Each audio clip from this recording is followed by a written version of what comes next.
तो question number 11 पे आते हैं। क्वेश्चन नंबर 11 में क्या बोला आपको, show that the points are collinear.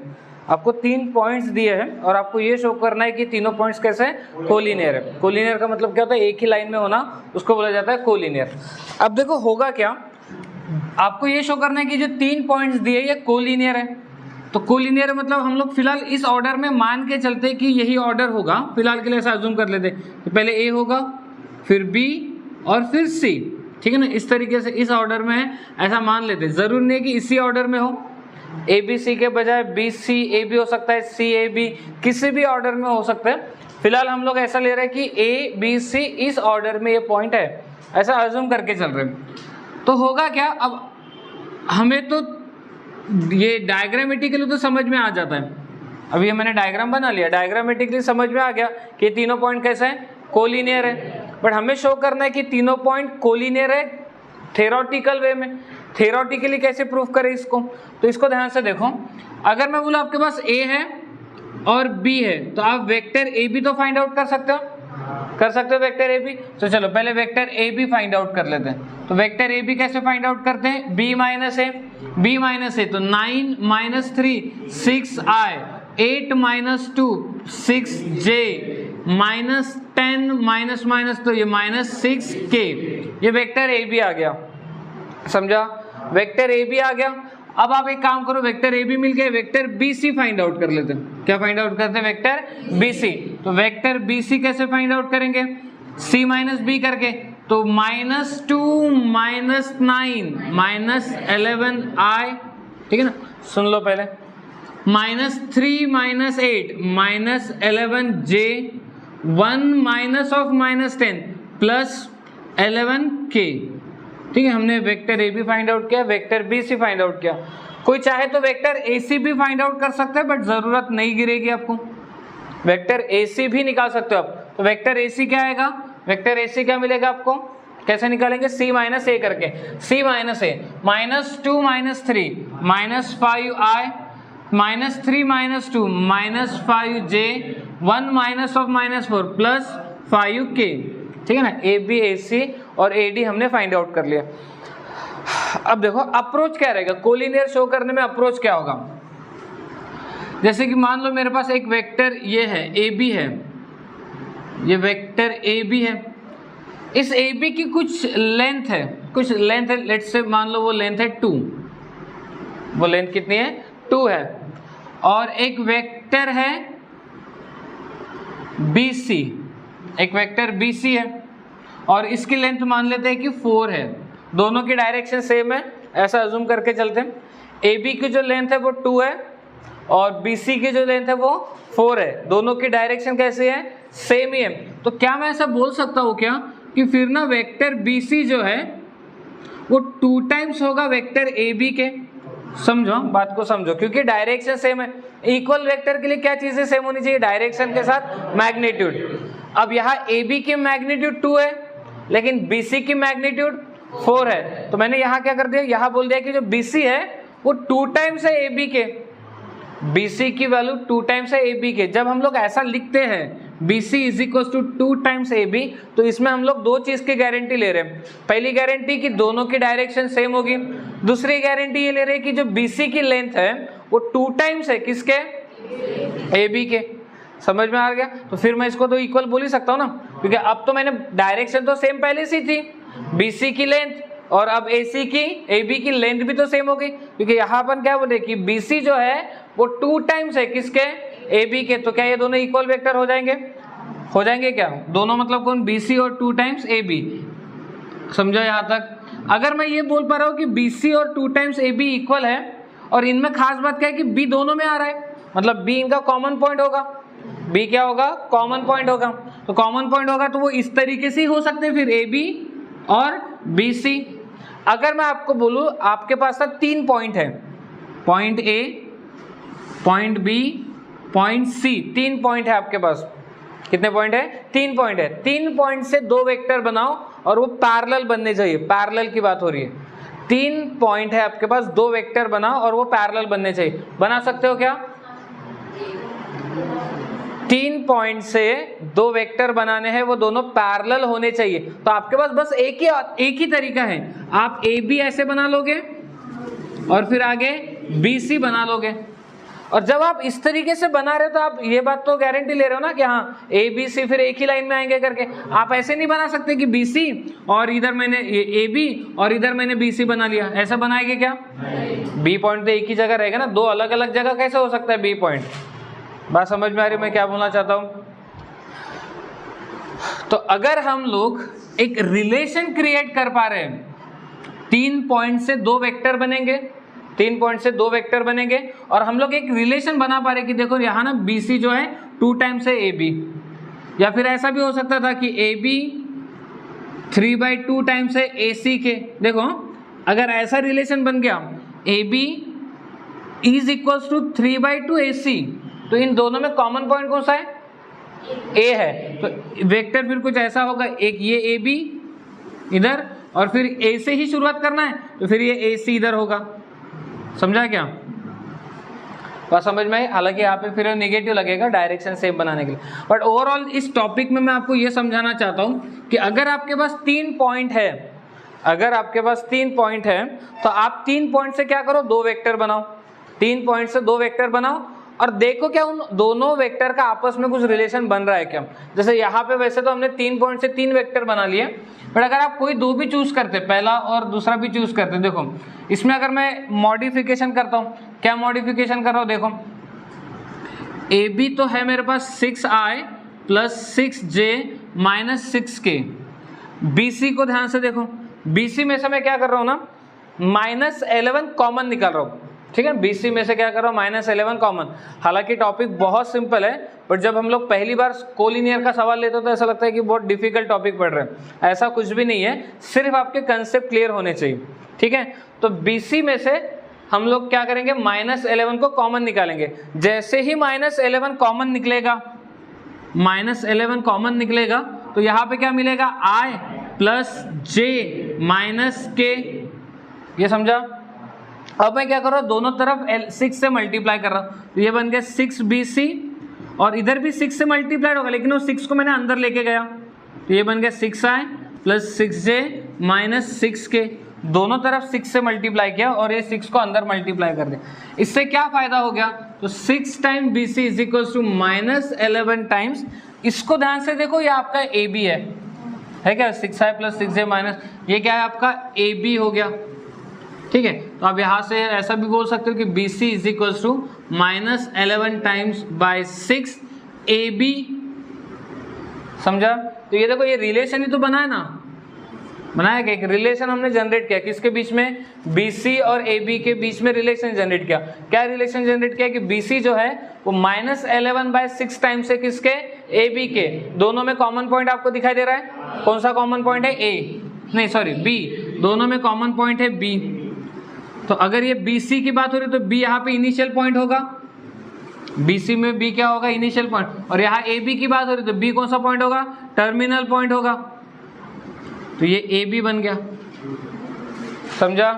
तो आ गए ये तीनों एक ही लाइन में। तीनों एक ही लाइन में आने का क्या मतलब है कि फिर ये तीनों पॉइंट कैसे होंगे, कोलिनियर होंगे। अच्छा, इसको समझाने का एक तरीका और भी है। ये तो हो गया कि हमने 2 वेक्टर का आपस में क्या बनाया, रिलेशन बना लिया। दूसरा अप्रोच देखो, second method.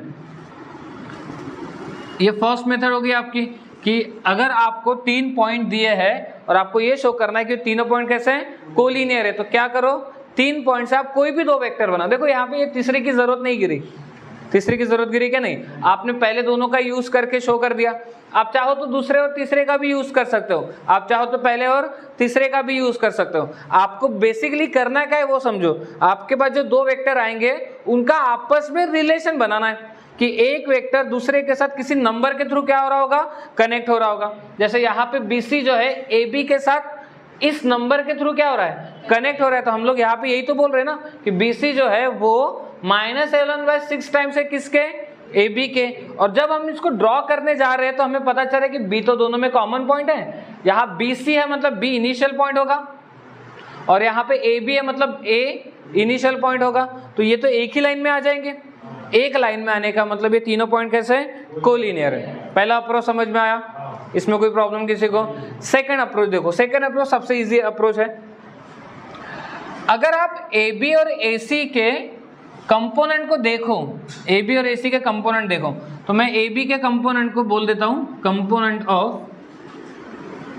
Component of vector A B, इसको अपन A1 से डिनोट कर लेते हैं। पहला कंपोनेंट कितना है 6, दूसरा कंपोनेंट B1 से डिनोट कर लेते हैं, ये भी 6 है, और तीसरा कंपोनेंट C1 से डिनोट कर लेते हैं, ये -6 है। उसके बाद कंपोनेंट ऑफ BC ले लो, BC का कंपोनेंट लेते हैं, उसके अपन A2 से डिनोट कर लेते हैं। सो BC का पहला कंपोनेंट -11 है तो ये -11, दूसरे को B2 से डिनोट कर दिया विच इज -11, एंड तीसरे को C2 से डिनोट कर दिया विच इज 11। ठीक है, ये सेकेंड अप्रोच आपको बता रहा हूँ कि आप किस तरीके से पैरेलल कोलिनियर है कि नहीं चेक कर सकते।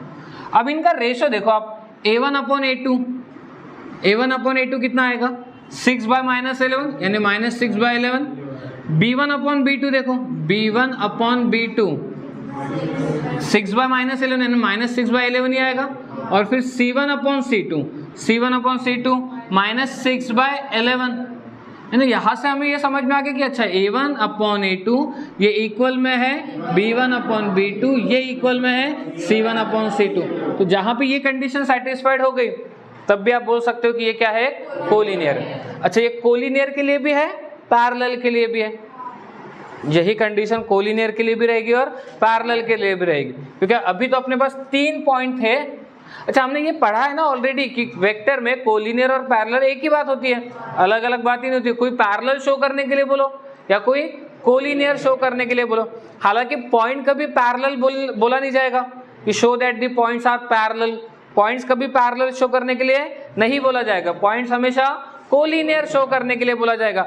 हो सकता है वेक्टर आपको दे दिया जाए, 2 वेक्टर दे दिए जाएंगे, फिर आपको बोला जाएगा कि ये 2 वेक्टर को पैरेलल शो करो, तो कंडीशन सेम यही यूज होगी। चाहे देखो, हाँ सुन लो फिर से, कंसेप्ट क्लियर कर लो। 3 पॉइंट अगर दिए रहे तो वो क्या शो करने के लिए बोलेगा, कोलिनियर, और 2 वेक्टर दिए रहेंगे तो क्या शो करने के लिए बोलेगा, पैरेलल।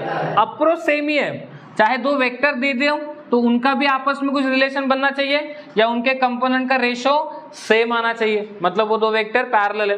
3 पॉइंट अगर दिए हैं तो 3 पॉइंट से हमें 2 वेक्टर पहले बनाना पड़ेगा, और 2 वेक्टर बनाने के बाद उनका आपस में एक रिलेशन कुछ ना कुछ डिफाइन करना पड़ेगा। समझ में आ गया अप्रोच सभी को? ठीक है, नोट डाउन। तो दोनों अप्रोच आप लोगों ने देख लिया, आपको कौन सा इजी लगा, फर्स्ट या सेकंड? सेकंड अप्रोच इजी है, ठीक है। तो क्वेश्चन नंबर 11 के फिर सेकंड देखते हैं। अगर फिर से अपने को 3 पॉइंट दे दिए PQR, आपको ये शो करना है तीनों पॉइंट क्या है, कोलिनियर। अप्रोच वही होगा, पहले हम लोग फर्स्ट मेथड देख लेते हैं। फर्स्ट मेथड, आप 3 पॉइंट से कोई भी 2 वेक्टर बना लो। अच्छा, ये डरने वाली बात नहीं कि सर कौन से 2 वेक्टर बना, कोई भी जो आपको ठीक लगे। आपको PQ PR लगे तो ये ठीक बना कर लो, QR PR बने, जो कोई भी 2 वेक्टर बना के आप रख दो। तो पहले अपन वेक्टर PQ बना लेते हैं, वेक्टर PQ। तो वेक्टर PQ क्या आएगा, Q माइनस P, 3 माइनस 4 -1 यानी कि -I, 2 minus 5 -3J, 4 minus 2 +2K, ये PQ बन गया। और फिर एक PR वेक्टर बना लेते हैं, PR। तो R माइनस P करेंगे तो ये आ जाएगा I, ये आ जाएगा 3J, और ये आ जाएगा आपका -2K, ये PQ और PR। जब आप 2 वेक्टर बनाओगे तो आपको कुछ ना कुछ उसमें तो कुछ तो हिंट मिल ही जाएगी कि हम रिलेशन तो यहाँ पे बना ही सकते हैं। जैसे अगर आप PQ में से -1 कॉमन ले लो, PQ में से क्या करो, -1 कॉमन ले लो, तो क्या बनेगा देखो, PQ में से अगर मैं -1 कॉमन लेता हूँ तो क्या आएगा, I + 3J - 2K, और ये तो आपका क्या है, PR वेक्टर है ना, PR वेक्टर है, यानी PQ वेक्टर ये -PR के बराबर में है। ठीक है, तो इससे क्या पता चला कि दोनों में कॉमन पॉइंट कौन सा है, P है। यहाँ पे इनिशियल पॉइंट PQ है, इनिशियल पॉइंट क्या है, PQ, और इधर में क्या है, PR है। अब देखो होगा क्या, कोई लेंथ वाइज मुझे बता सकता है कि इन दोनों की लेंथ क्या होगी। हालांकि देखो क्वेश्चन खत्म, आंसर यहीं पे खत्म। मैं तो बस आपके दिमाग पर थोड़ा सा और जोर देना चाहता हूँ कि आपको चीज़ें और अच्छे से क्लियर हो, क्योंकि यहाँ पे PQ = -PR लिखा गया है। P Q is equal to minus P R. Minus P R मतलब बोला जाए कि देखो पी क्यू जो है ना वो माइनस टाइम्स है पी आर के। लेंथ वाइज तो दोनों सेम है, लेंथ वाइज दोनों सेम है, लेकिन डायरेक्शन वाइज अपोजिट है। तो अगर पी क्यू इधर जा रहा है तो पी आर इस साइड जाएगा। समझा क्या? ये समझ में आ गया? तो कोलिनियर तो वैसे ही हो रहे। अच्छा, इससे देखो सवाल पूछने वाले कैसे भी पूछ सकते हैं। इससे आपको ये बात समझ में आई क्या कि P जो मिड पॉइंट है यहाँ पे तो है क्या, इक्वल डिस्टेंस भी बढ़ा ना, वो सिर्फ डायरेक्शन अपोजिट थी, एक इधर गया एक इस साइड गया, इक्वल डिस्टेंस पे गया, तो P क्या है यहाँ पे मिड पॉइंट है। ठीक है, तीनों एक ही लाइन में आ गए तो P Q R R collinear. समझा? ये आपका कौन सा अप्रोच हो गया? First approach. सेकंड अप्रोच या सेकंड मेथड,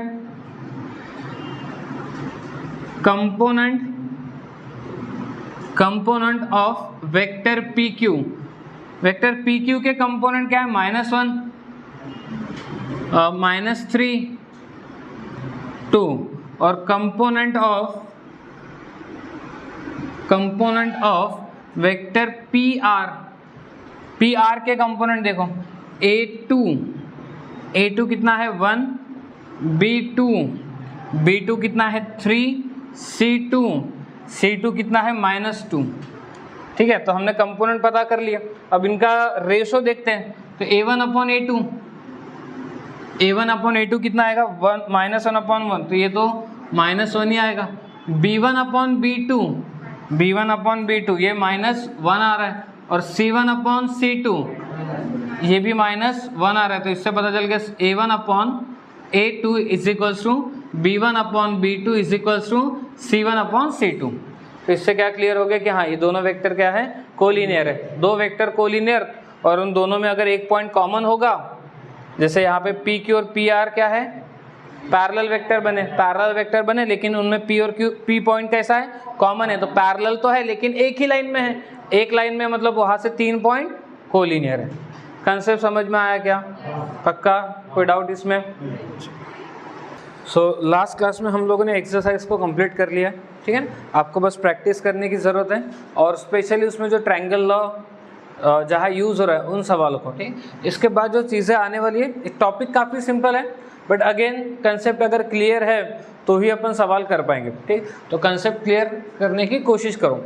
तो अगला कंसेप्ट है अपना सेक्शन फार्मूला। सेक्शन फार्मूला में पहला टॉपिक है इंटरनल डिवीजन फार्मूला। आपने क्लास 10th में इंटरनल एक्सटर्नल डिवीजन फार्मूला एक बार देखा होगा, याद है क्या? अगर कोई पॉइंट ए और बी सेगमेंट को इंटरनली डिवाइड करता है m/n के रेशो में, तो आप कोऑर्डिनेट लिखते थे, याद है?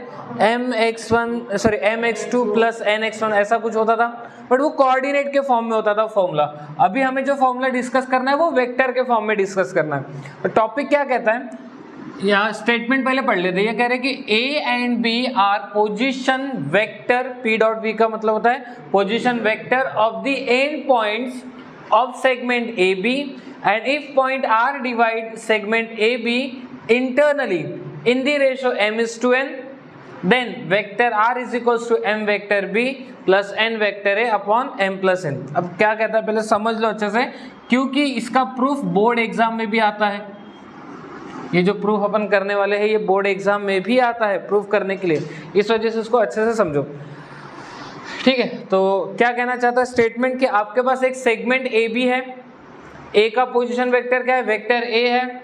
बी का पोजीशन वेक्टर बी है, और आर एक पॉइंट है जो ए बी सेगमेंट को इंटरनली डिवाइड कर रहा है। किस रेशो में इंटरनली डिवाइड कर रहा है? m/n। तो आर पॉइंट का position vector R is equals to m vector B plus n vector A upon m plus n।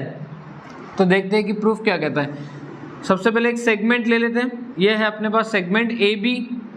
इस ए का पोजीशन वेक्टर है वेक्टर ए, और बी का पोजीशन वेक्टर है वेक्टर बी, और आर एक पॉइंट है, लेट्स से कैपिटल आर, और जिसका पोजीशन वेक्टर क्या है? Vector R. ये आर पॉइंट ए बी को किस रेशो में डिवाइड कर रहा है? m/n के रेशो में। किस रेशो में डिवाइड कर रहा है? m/n के रेशो में।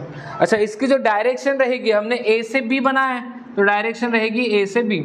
ए बी सेगमेंट है ना आपके पास एक ए बी सेगमेंट है। इस ए बी सेगमेंट को आर क्या कर रहा है, इंटरनल डिवाइड कर रहा है, किस रेशो में, m/n। तो अपने को ये शो करना है कि आर जो पॉइंट डिवाइड कर रहा है उसका पोजीशन वेक्टर बनेगा m vector b plus n vector a upon m plus n। मतलब बेसिकली आपको फाइंड आउट क्या करना है, वेक्टर r फाइंड आउट करना है, और वो क्या आना चाहिए, m vector b plus n vector a upon m plus n।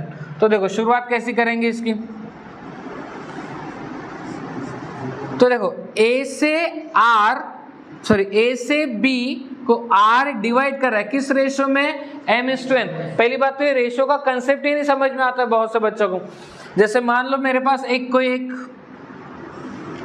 इस तरीके से कोई एक वुडन की लकड़ी है, ठीक है ना, और मान लो इसकी लेंथ है कुछ 6 मीटर, इसकी लेंथ क्या है 6 मीटर। इसको मैंने क्या किया ना, 2 हिस्सों में कट किया, इसको 2 हिस्सों में कट किया। तो इसका जो पहला हिस्सा था इसकी लेंथ है लेट्स से 4 मीटर, और ये जो सेकेंड पार्ट है इसकी लेंथ है 2 मीटर। तो अगर मैं आपको बोलूं इसका रेशो कितना हुआ, तो इसका रेशो हुआ 2:1। रेशो कितना हुआ, 2:1। रेशो 2:1 हुआ, इसका ये मतलब है क्या कि लेंथ 2 और सेकेंड वाली की लेंथ 1 है, नहीं, समझा। अगर मान लो ये होता 10 मीटर और मैं इसको 2 पार्ट में डिवाइड करता, एक की लेंथ बोलता कि एक की लेंथ है लेट्स से 8 और दूसरी की लेंथ है 2। अब रेशो कितना हुआ, 4:1 का। तो रेशो का कंसेप्ट समझ में आ गया। तो यहाँ ये क्या कहना चाहते हैं कि ए बी एक सेगमेंट है, इस ए बी सेगमेंट को आर डिवाइड कर रहा है किस रेशो में, m/n। तो क्या मैं ऐसा बोल सकता हूँ क्या कि फिर length of A R upon length of R B ये इक्वल में होगा m/n के।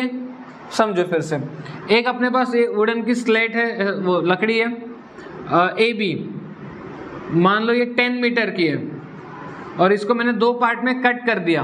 पहला पार्ट बना 6, दूसरा पार्ट बना 4। पहला पार्ट बना 6, दूसरा पार्ट बना 4।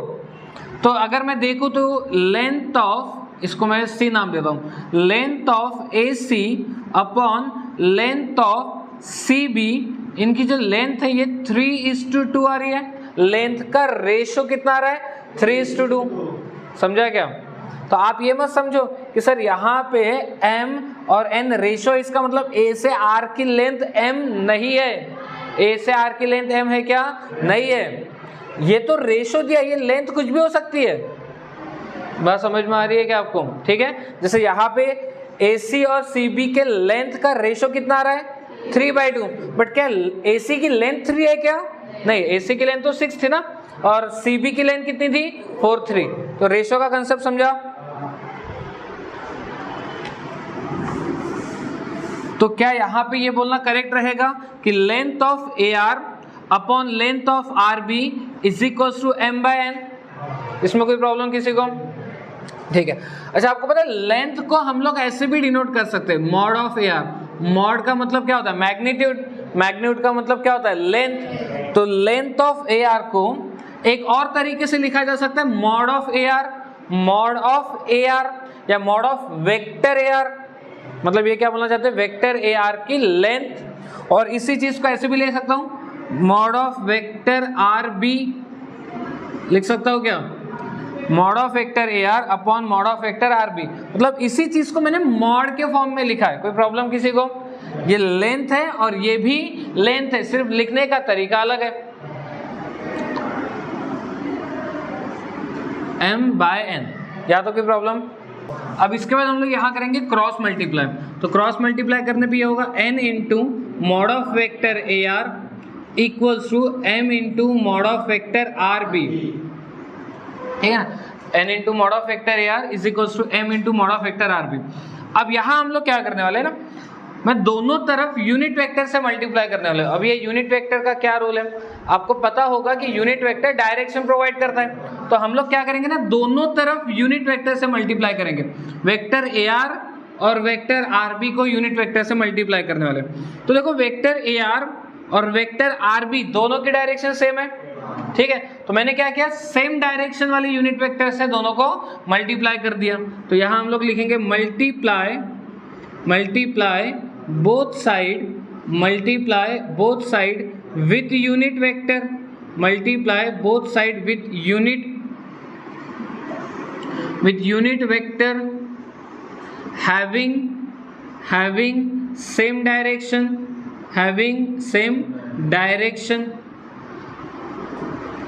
Multiply both side with unit vector having same direction. अपने को दोनों तरफ यूनिट वेक्टर से मल्टीप्लाई करना है जिसकी डायरेक्शन सेम हो। जैसे हमने यूनिट वेक्टर से मल्टीप्लाई किया, आप सबको पता है मैग्नीट्यूड को जब हम लोग यूनिट वेक्टर से मल्टीप्लाई करते हैं तो अपने को क्या मिलता है, एक वेक्टर मिलता है। तो ये बन जाएगा vector AR is equals to M, और इधर भी यूनिट वेक्टर से मल्टीप्लाई किया तो ये बन गया वेक्टर RB, यहाँ तो कोई प्रॉब्लम। इसको यूनिट वेक्टर से मल्टीप्लाई किया और इससे भी यूनिट वेक्टर से मल्टीप्लाई किया, और ये यूनिट वेक्टर सेम ही है, ऐसे नहीं कि इधर अलग यूनिट वेक्टर है और इधर अलग है। दोनों वेक्टर यूनिट वेक्टर सेम ही है क्योंकि उनकी डायरेक्शन क्या है, सेम ही डायरेक्शन है। तो इसको यूनिट वेक्टर से मल्टीप्लाई किया तो ये वेक्टर बन गया, इससे उसी यूनिट वेक्टर से मल्टीप्लाई किया तो ये वेक्टर RB बन गया। यहाँ तो कोई प्रॉब्लम, ठीक है। तो यूनिट वेक्टर वेक्टर AR को हम लोग vector R minus vector A लिख सकते हैं। वेक्टर AR को क्या लिखेंगे, vector R minus vector A, और वेक्टर RB को क्या लिखेंगे, vector B minus vector R। n से मल्टीप्लाई किया तो ये हो जाएगा n vector R minus n vector A, n vector R minus n vector है, और इधर m से मल्टीप्लाई किया तो m vector B minus m vector R।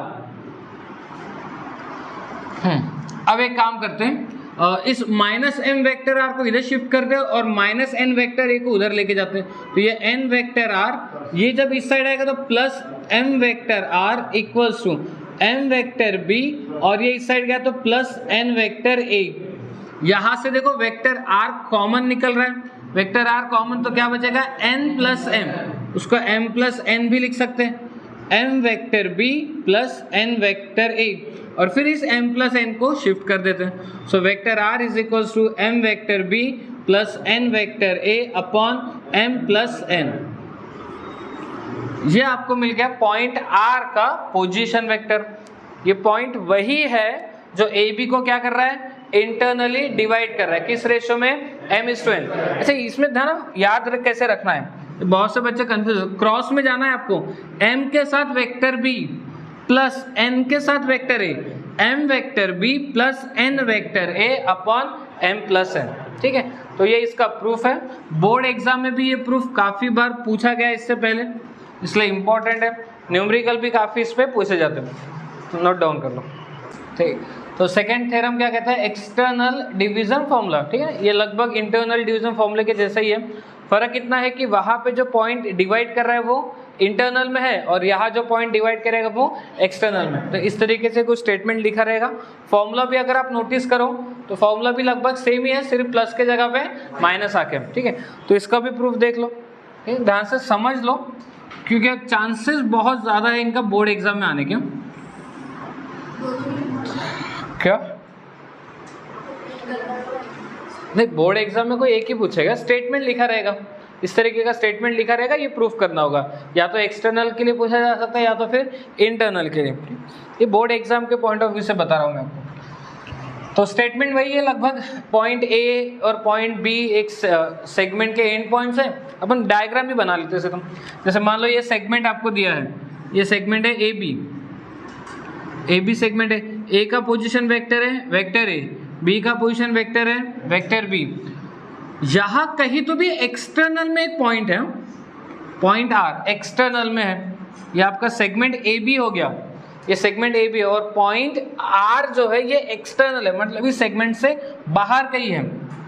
और वहां से हम लोग ये सोच रहे हैं कि इसने ए बी को m:n के रेशियो में डिवाइड किया है, m:n के रेशियो में डिवाइड किया है। ऐसा क्या है, जैसे मान लो ये पेन है, ये पेन है, एक्चुअल डायग्राम सोच पाना थोड़ा सा मुश्किल हो जाता है। तो ये एक पेन है, इस पेन पे कहीं मैंने इन बिटवीन कहीं तो भी यहाँ पे क्या क्या एक पॉइंट बना लिया, तो वो पॉइंट इस पेन को क्या कर रहा है, इंटरनली डिवाइड कर रहा है इंटरनली डिवाइड। और कोई एक पॉइंट अब यहाँ कहीं है एक्सटर्नल में, मतलब पेन के कहीं बाहर है, तो वहां से हमने क्या किया, एक यहाँ पे एक लाइन बना ली, तो उसने भी तो क्या किया, उसको एक्सटर्नली डिवाइड किया है। तो पॉइंट बाहर है कहीं उसको बोला जाता है एक्सटर्नल। पॉइंट इन बिटवीन है कहीं, उसको बोला जाता है इंटरनल। समझा? हालांकि चीज को सोच पाना थोड़ा सा मुश्किल है, एक्सटर्नल को सोच पाना, डायग्राम वाइज सोच पाना थोड़ा सा मुश्किल जाएगा आपको कि ये डायग्राम तो कुछ अलग ही लग रही है, या ऐसा लगता है कि अपन ने पॉइंट आर से बी को ज्वाइन किया है, पॉइंट आर से क्या क्या है बी को ज्वाइन किया, या ऐसा इमेज क्रिएट होती है। बट आप ऐसा समझो कि पॉइंट आर कहीं बाहर है एक्सटर्नल में, और यहाँ से अपन ने क्या किया, एक लाइन बना ली, तो उस लाइन ने क्या किया, इसको डिवाइड कर दिया। समझा क्या? तो ये हो गया एक्सटर्नल डिवीजन। तो पॉइंट आर बाहर था। अच्छा, डायरेक्शन भी देख लो। पहले अपन क्या बोल रहे हैं, सेगमेंट ए बी बोल रहे हैं, सेगमेंट ए बी बोल रहे हैं, तो ए से बी डायरेक्शन है। देखो ना यहाँ लिखा है ना, A and B are position vector of the end points of segment A B. A B बोल रहे हैं तो डायरेक्शन ए से बी रहेगी। आर एक एक्सटर्नल पॉइंट है, वहां से एक लाइन खींच दी अपन ने, किस पे, सेगमेंट ए बी पे। लाइन कहां से खींची है, आर से, तो डायरेक्शन आर के तरफ से रहेगा। समझ में आया क्या? इस वजह से डायरेक्शन हमने इधर बनाई। अच्छा, तो फिर इंटरनल में तो हमने ऐसा बोला था ना कि एक सेगमेंट ए बी है, ये एक सेगमेंट ए बी है, डायरेक्शन तो ए से भी है, और आर पॉइंट कहीं बीच में है, तो यहाँ डायरेक्शन तो कंटिन्यू रहेगी ना आगे। नई बात समझ में आई? ठीक है ना? तो इसलिए वहाँ डायग्राम ध्यान से देखा होगा तो डायरेक्शन कुछ ऐसी ही है, बट यहाँ पे ए से बी वाली डायरेक्शन तो है, लेकिन जब आर से अपन ने एक्सटर्नल लाइन बनाई तो डायरेक्शन आर के तरफ से रहेगी। या तो कोई प्रॉब्लम? डायरेक्शन, इसमें डायरेक्शन का ही रोल है, बाकी तो प्रूफ करते वक्त भी चीज़ें एज इट इज ही करनी है अपने को। बोलो, यहाँ तो कोई प्रॉब्लम? ठीक है, तो अगेन सेम अप्रोच अपना। अच्छा, वहां पे आपने देखा कि ए से आर का रेशो अपने एम लिखा है, ए से आर एम लिखा है, और आर से बी एन लिखा है। सेम यहाँ पे भी है, देखो ए से आर क्या है, एम है, और आर से बी क्या है, एन है। मतलब रेशो भी वही है जो इंटरनल में था, अभी भी रेशो वही है। समझा? तो क्या मैं यहां बोल सकता हूं क्या कि length of A R upon length of R B, इनके जो लेंथ का रेशो आएगा वो m/n आएगा। बोल सकते हैं? सेम चीज हमने कहा बोली है, इंटरनल में बोली है। अरे बोलो, ये समझा क्या?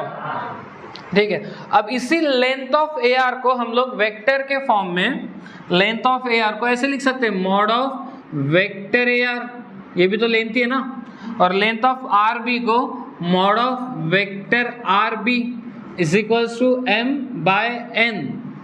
ठीक है, देन फिर यहाँ क्रॉस मल्टीप्लाई कर लेते हैं, तो n into mod of vector A R is equals to m into mod of vector R B.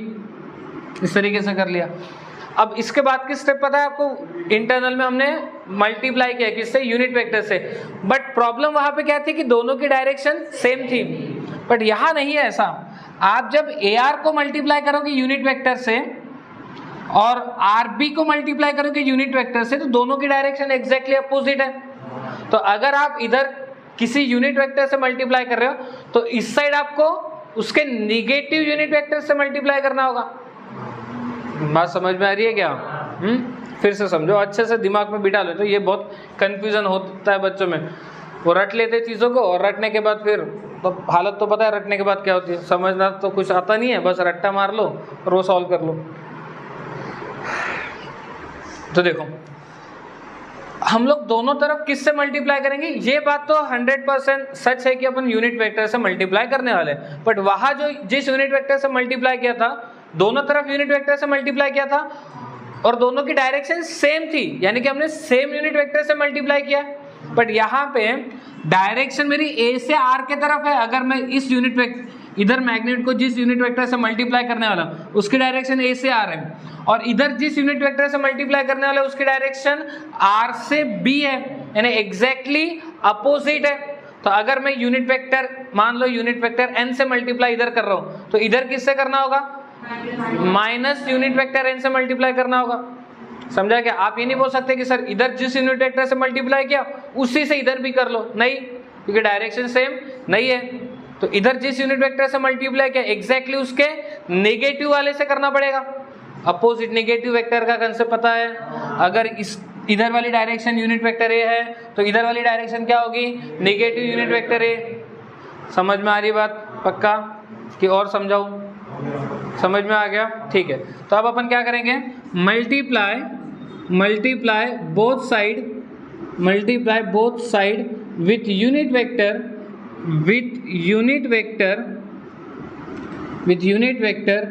having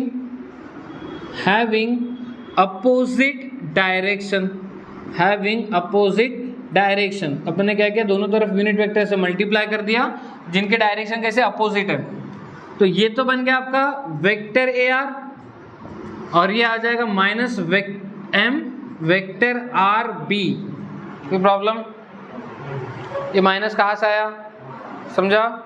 ठीक है, वेक्टर ए आर को अपन क्या लिख सकते हैं, वेक्टर ए आर को अपन लिख सकते हैं vector R minus vector A is equals to minus M, और वेक्टर आर बी को अपन लिख सकते हैं vector B minus vector R. N से मल्टीप्लाई किया तो N vector R minus N vector A, और इधर माइनस एम से मल्टीप्लाई किया तो M vector B plus M vector R. तो इसको उस साइड लेके जाते हैं और ये माइनस एम वेक्टर बी को इधर लाते हैं। तो माइनस एम वेक्टर बी जब इस साइड आएगा तो plus M vector B minus N vector A, इधर में एम वेक्टर आर, और ये जब उस साइड जाएगा तो माइनस एन वेक्टर आर। यहाँ से वेक्टर आर कॉमन तो एम माइनस एन, तो ये M vector B minus N vector A, और m माइनस एन मल्टीप्लाइड में शिफ्ट कर लो, तो vector r is equals to m vector b minus n vector a upon m minus n।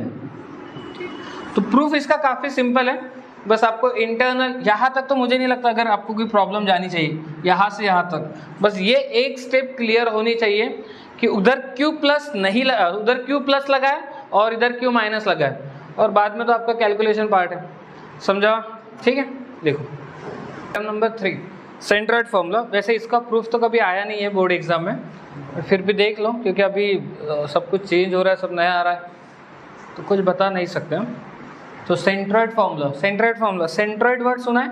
Centroid क्या होता है? जहाँ पे ट्रायंगल के मीडियन इंटरसेक्ट करते हैं उस पॉइंट को क्या कहते हैं? सेंट्रॉइड, यानी कि concurrent points of median of triangle.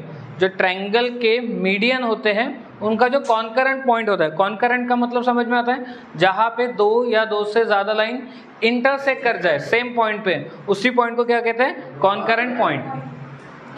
तो अपने पास कोई एक ट्रायंगल है, लेट्स से ये ट्रायंगल है ABC ट्रायंगल दिया है। ABC vector A vector B vector C are position vector of the vertices of triangle ABC। Point A का position vector vector A, point B का वेक्टर बी, पॉइंट सी का vector सी।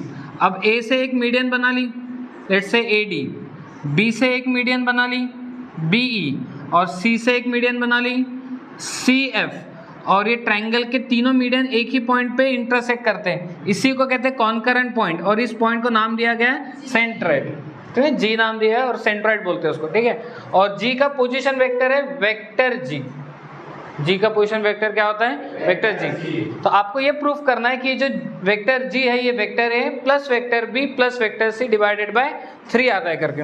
तो इसके लिए आपको centroid का एक बेसिक रूल पता होना चाहिए कि जो सेंट्रॉइड है वो मीडियन को 2:1 के रेशो में डिवाइड करता है। ठीक है ना, ये अपन ने आपको याद होगा स्ट्रेट लाइन उसमें भी पढ़ा है ये।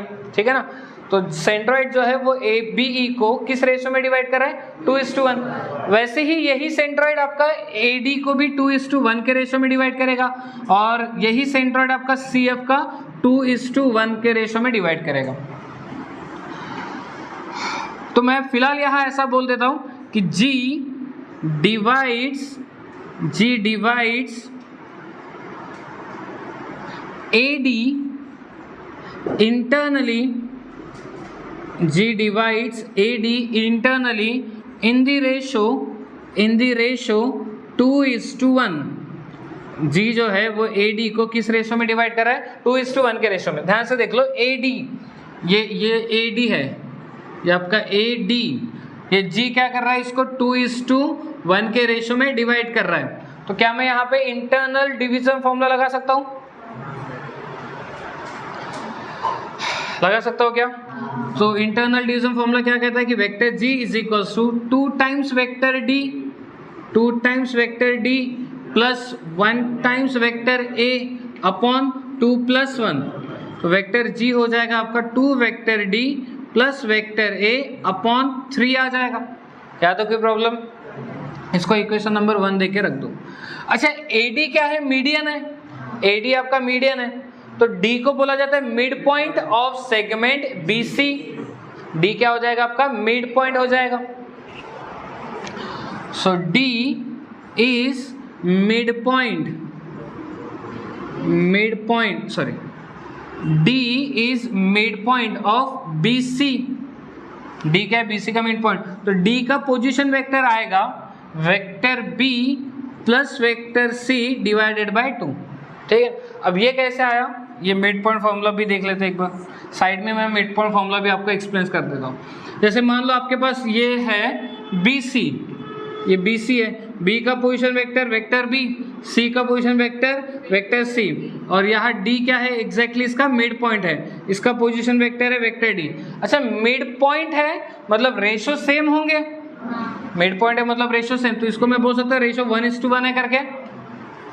मिड पॉइंट है तो रेशो सेम रहेगा ना। अगर मान लो ये 4 सेंटीमीटर के एक सेगमेंट है और डी एग्जैक्टली मिड में है, तो ये 2 सेंटीमीटर हो जाएगा और ये भी 2 सेंटीमीटर, तो उनका रेशो कितना आएगा? 1:1।